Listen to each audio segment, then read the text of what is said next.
আসসালামু আলাইকুম বন্ধুরা, চলে আসলো বড়দিন। তো বড়দিনে আমরা কিন্তু সকলেই দোকান থেকে কেক কিনে খেয়ে থাকি। আর কেনা কেকের মধ্যে অনেক রকমের কেমিক্যাল থাকে, আর সেটা আমাদের স্বাস্থ্যের পক্ষে অনেকটাই ক্ষতিকর। তো বন্ধুরা, দোকান থেকে না কিনে কম খরচে বাড়িতেই বানিয়ে ফেলুন বড়দিনের কেক। স্বাদে হবে সবচেয়ে সেরা এবং শরীরের পক্ষে অনেকটাই হেলদি হবে। তো চলুন আর দেরি নয়, কেকটা বানানো শুরু করা যাক। তো দেখুন, আগে থেকে আমি দুটো ডিম ভেঙে নিয়েছি।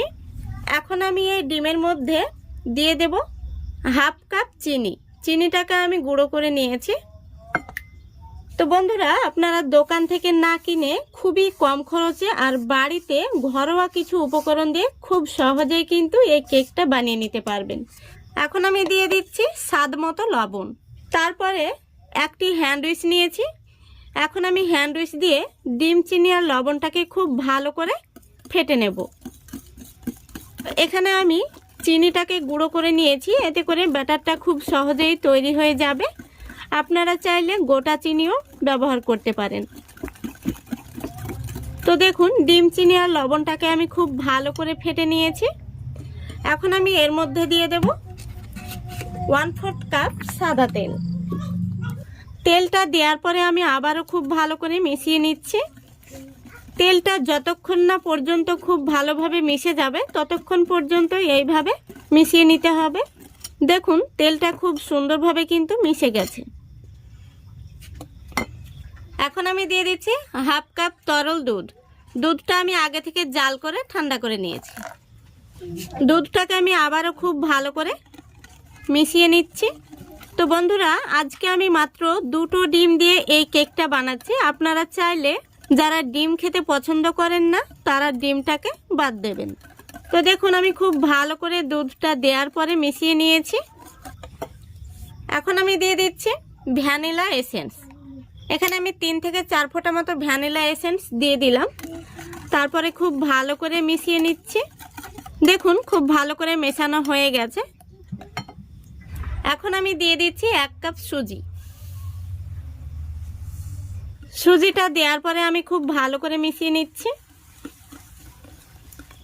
দেখুন, সুজিটা দেওয়ার পরে আমি খুব ভালো করে মিশিয়ে নিয়েছি। এখন আমি দিয়ে দেব হাফ কাপ ময়দা।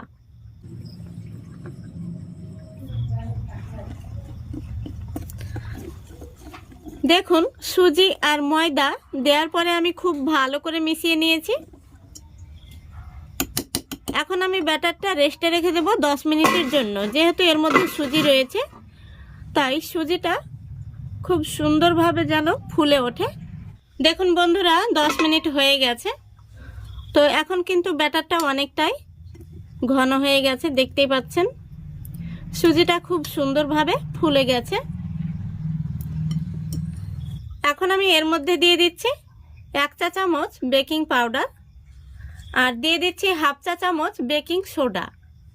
এই দুটোকে অ্যাক্টিভ করার জন্য এখানে আমি দিয়ে দিচ্ছি 2 টেবিল চামচ তরল দুধ।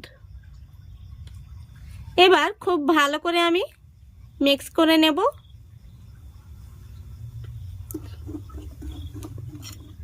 এর মধ্যে যেন কোনো রকম বাবলস না থাকে সেদিকে লক্ষ্য রাখতে হবে, আর খুব ভালো করে মিক্স করে নিতে হবে। তো বন্ধুরা, দেখতেই পাচ্ছেন আমাদের কেকের ব্যাটারটা কিন্তু এরকমই নরম তৈরি হবে। এখন আমি এখান থেকে কিছুটা ব্যাটার এই বাটির মধ্যে নিয়ে নেব। এখন আমি এখানে হাফ চামচ মতো ফুড কালার অ্যাড করে দেব। এই দেখুন, খুব বেশি কালার দেওয়ার কিন্তু কোনো প্রয়োজন নেই, এখানে হাফ চা চামচ দিলেই হবে। এখন আমি এই চামচ দিয়ে খুব সুন্দরভাবে মিশিয়ে নেব। তো দেখুন, খুব সুন্দরভাবে আমি ফুড কালারটা মিশিয়ে নিয়েছি। তো কেক তৈরির জন্য আমাদের ব্যাটারটা কিন্তু একদম রেডি হয়ে গেছে। এখানে আমি কেক তৈরির জন্য বাটিটা আগে থেকে রেডি করে নিয়েছি। এখন এই বাটির মধ্যে আমি কেকের ব্যাটারটা দিয়ে দেব। প্রথমত আমি এই ব্যাটারটা দিয়ে দিচ্ছি, তারপরে দিয়ে দেব ফুড কালার মেশানো ব্যাটারটা। তো একবার এই ব্যাটারটা এবং আর একবার ফুড কালার দেওয়া ব্যাটারটা এভাবে আমি দিয়ে দেব। দেখুন সম্পূর্ণ ব্যাটারটা আমি বাটির মধ্যে ঢেলে নিয়েছি। এখন আমি একটি কাঠি নিয়েছি, কাঠিটা এখানে মাঝখানে দিয়ে দিলাম। মাঝখান থেকে আমি এবার এইভাবে টেনে দেব। তো দেখুন খুব সুন্দরভাবে আমি একটি কাঠি দিয়ে টেনে দিয়েছি। এখন আমি এটাকে বেক করতে বসিয়ে দেব। তো এদিকে দেখুন কেকটাকে বেক করার জন্য আমি আগে থেকেই গ্যাসটা অন করে কড়াই বসিয়ে দিয়েছি, আর কড়াইয়ের মধ্যে একটি স্ট্যান্ড বসিয়ে দিয়েছি।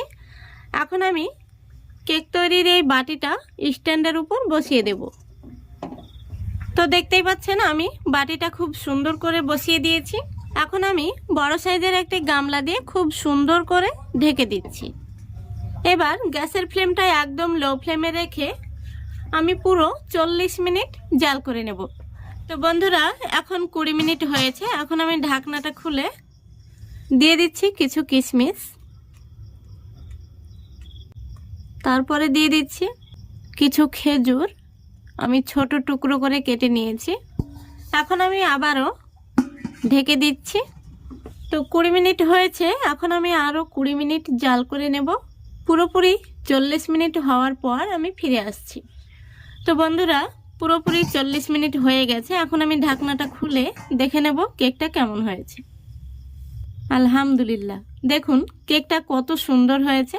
এখন আমি একটি কাঠি নিয়েছি, কাঠি দিয়ে দেখে নেব কেকটা ভেতর থেকে হয়েছে নাকি কাঁচা রয়েছে। দেখুন কাঠিটা কিন্তু একদম পরিষ্কার বেরিয়েছে, তার মানে কেকটা হয়ে গেছে। এখন আমি গ্যাসটা অফ করে দিচ্ছি। এবার কেকটাকে আমি নামিয়ে ঠান্ডা করে নেব, তারপরে আপনাদের দেখাচ্ছি। তো বন্ধুরা কেকটাকে আমি কিছুটা ঠান্ডা করে নিয়েছি। এখন আমি কেকটা বের করে নেব। তো একটি ছুরি দিয়ে আমি কেকের সাইডটা ছাড়িয়ে নিচ্ছি। কেকটা কিন্তু পুরোপুরি ঠান্ডা হয়নি, যেহেতু অনেকটাই রাত হয়ে গেছে, সেজন্য আমি কেকটা বের করে নিচ্ছি।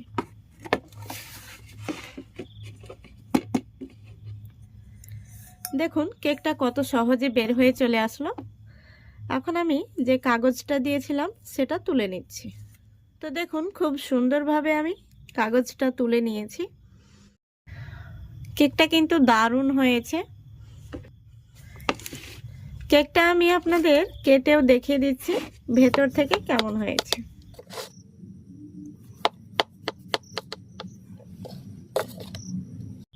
দেখতেই পাচ্ছেন কেকটা কিন্তু এখনো গরম রয়েছে, অনেকটাই ধোয়া উঠছে।